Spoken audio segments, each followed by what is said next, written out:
that have been made and some things that have been retained. If you look at this map, you'll see the familiar outline of the park, with the river forming the northern boundary, and a gate in each of the other 3 walls. The statue of Diane Gosforth has been moved.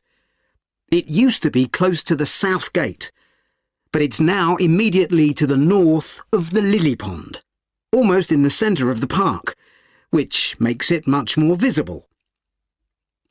There's a new area of wooden sculptures, which are on the riverbank, where the path from the east gate makes a sharp bend. There are 2 areas that are particularly intended for children. The playground has been enlarged and improved, and that's between the river and the path that leads from the pond to the river. Then there's a new maze, a circular series of paths separated by low hedges. That's near the west gate. You go north from there towards the river and then turn left to reach it.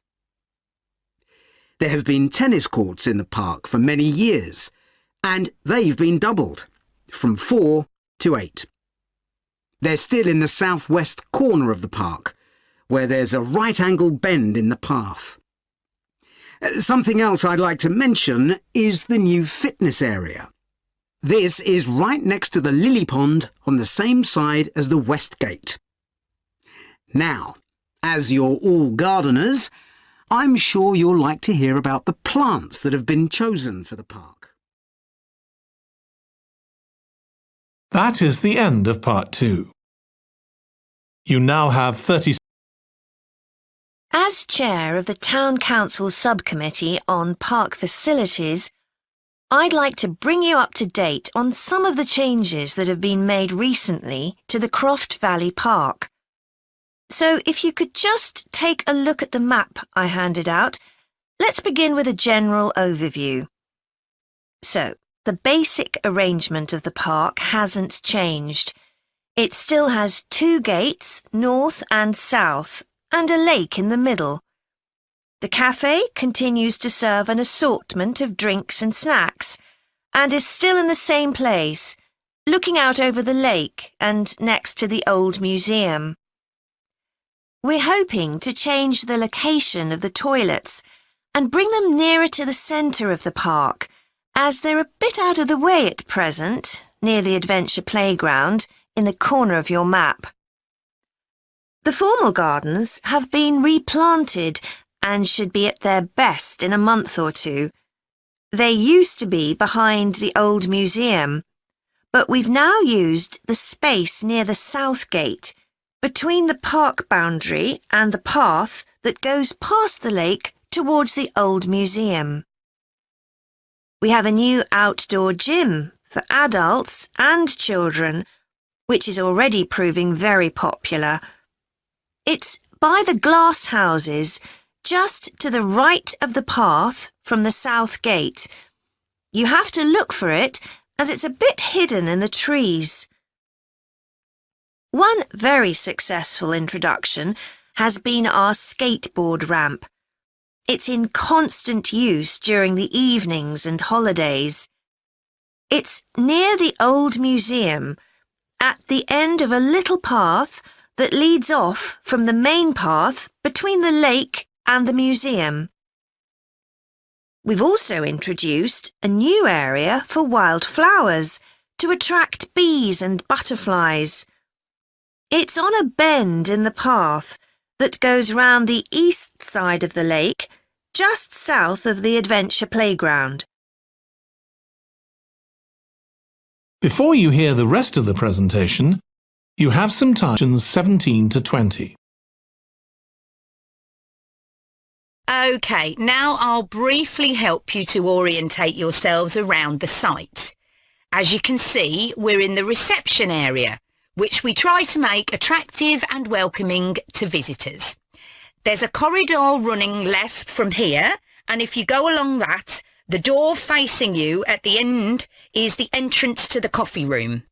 This looks out onto the main road on one side and some trees on the other, and that'll be where you meet each morning. The factory is the very big room on the far side of the site. Next to it is the warehouse, which can be accessed by lorries going up the road to the turning area at the end. You can get to the warehouse by crossing to the far side of the courtyard, and then the door is on your right. Somewhere you'll be keen to find is the staff canteen. This is right next to reception.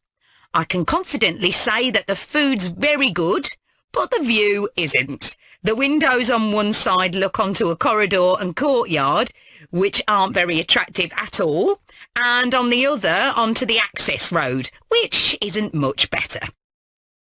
You'll be using the meeting room quite often, and you'll find it by walking along the corridor to the left of the courtyard and continuing along it to the end. The meeting room is the last one on the right, and I'm afraid there's no natural daylight in the room. Then you'll need to know where some of the offices are. The Human Resources Department is at the front of this building. So you head to the left along the corridor from reception, and it's the second room you come to. It looks out onto the main road. And finally, the boardroom, where you'll be meeting sometimes. That has quite a pleasant view, as it looks out onto the trees. Go along the corridor past the courtyard, right to the end. The boardroom is on the left, next to the factory. OK, now, are there any questions before we move? Up on the screen, you can see the river up in the north and the community hall near the entrance from the road. At present, cars can park between the community hall and that line of trees to the east, but this is quite dangerous for pedestrians, so we're suggesting a new car park on the opposite side of the community hall, right next to it. We also have a new location for the cricket pitch.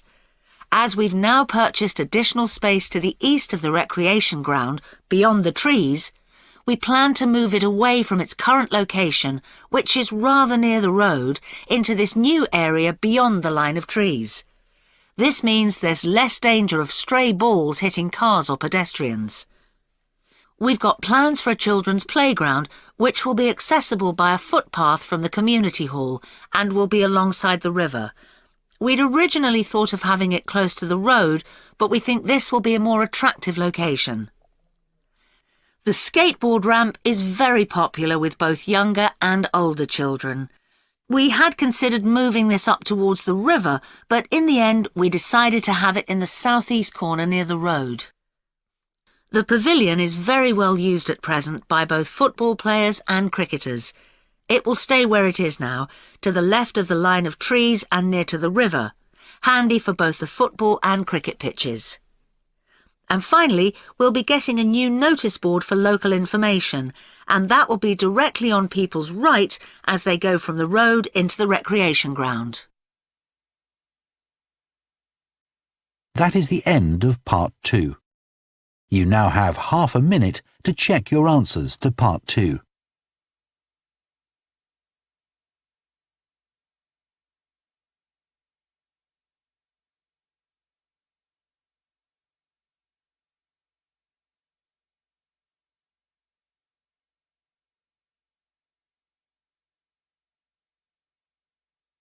Part 3.